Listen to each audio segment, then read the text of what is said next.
आज मैले किन तरकारी देखाएँ भनेर सोच्नु होला होइन। मैले तरकारी अघि किन देखाएको भन्दा मलाई एउटा स्टोरी सेयर गर्न मन लाग्यो क्या तपाईँहरू सबैलाई। अब घरमा स्टोरी सुन्नको लागि सानो मान्छे मात्रै छ। अब यो सानो मान्छेले धेरै बुझ्दैन, अनि त्यही भएर यस्तो कुरा मनको कुरा सेयर गर्न मन लाग्यो क्या। जोगी तरकारीको बारेमा कसले सुन्नुभएको छैन भने म जोगी तरकारीको बारेमा भन्छु है। म चाहिँ 10-11 वर्षको थिएँ जस्तो लाग्छ होइन। अनि मेरो मम्मी चाहिँ हस्पिटलमा हुनुहुन्थ्यो बिमारी भएर।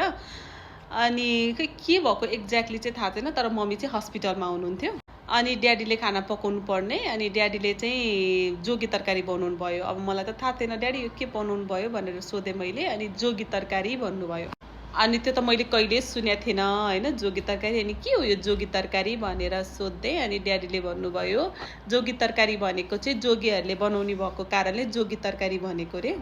खासमा चाहिँ जोगी तरकारी नै मिक्स भेजिटेबल हो, किनभने हरेक किसिमका भेजिटेबलहरू मिक्स गरेर पकाउने भएको कारणले मिक्स भेजिटेबल हो। तर मेरो ड्याडीले चाहिँ अब त्यो मिक्स भेजिटेबल नभनेर मलाई जोगी तरकारी भन्नुभएको के। अनि मलाई मेरो अहिले पनि दिमागमा त्यही जोगी तरकारी नै छ के। मिक्स तरकारी देखेँ कि जोगी तरकारी भनेर याद आउँछ।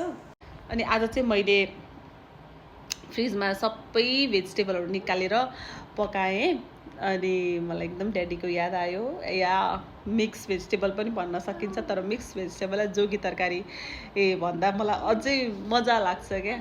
अनि अब जोगीहरूले त हरेक घरमा मागेर लिएर आएर डिफ्रेन्ट तरकारीहरू राति अब त्यही बनाएर खाने भएको कारणले नै यसलाई जोगी तरकारी भनेको। तर अहिले मोडर्न जमानामा मिक्स भेजिटेबल भनिन्छ। सानो अब आफ्नो बुवा आमाले कसरी सिकाएको छ त्यही कुराहरू कति प्यारो लाग्ने है।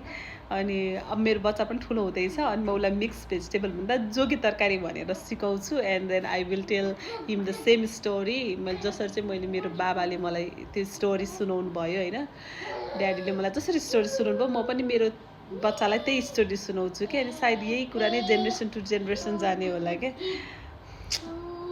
त्यही हो मेरो सानो स्टोरी। सबैजनालाई ह्याप्पी डे, बाई।